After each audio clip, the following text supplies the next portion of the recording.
And the covenant has to do with specifically that goal. So energy use for agriculture is fine. Energy use for non-agricultural purposes is a subject of discussion, and one of the things that DEM admittedly is conservative about. But let's leave that particular issue here for the moment if we could. Happy to talk to you about anytime, but that's another big issue, I agree, we're dealing with it all the time. So the bottom line is you don't really own that land back. If you tell people you can't have your land. There is that's part and parcel of the development rights program. That's been in place since the early 1980s. Sir, and then Senator Sosnowski. Sure. Mike Stanos again with the Center for Freedom and Prosperity. So I'd like to focus on economic, legitimate supply and demand economic issues here. To your point, sir, that just spoke, and to others who have spoken, we're all dancing around that topic. So before I express the concerns, can I ask, has there been any economic impact study, any research? Are there any economists on this panel that gave you guidance to Mr. McKay's question earlier? What gives DEM the credentials and qualifications to understand the economic consequences of a program like this? Is there any research or study from which you're basing this program?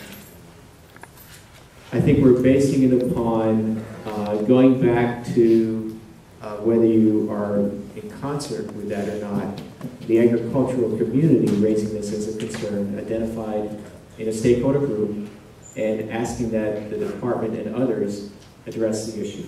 So there are economic consequences to the program. So let me just quickly, as fast as I can, raise some concerns. Because while I'd love to see more young farmers, nothing is for free.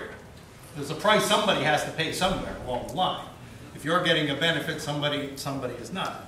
You admit you're going to buy at market value and sell at deeply discounts. That's a loss. So right away, you're promoting a program that will increasingly cost taxpayers the more you increase this program.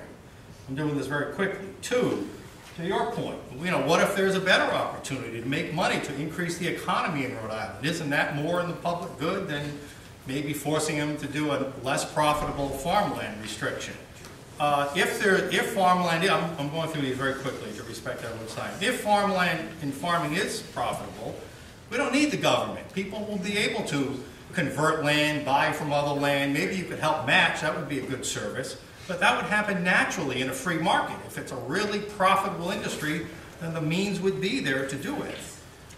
What really concerns me is when you sell land below market prices, the impact that has. I'm an economist. I got an economics degree from Harvard University. You impact the market.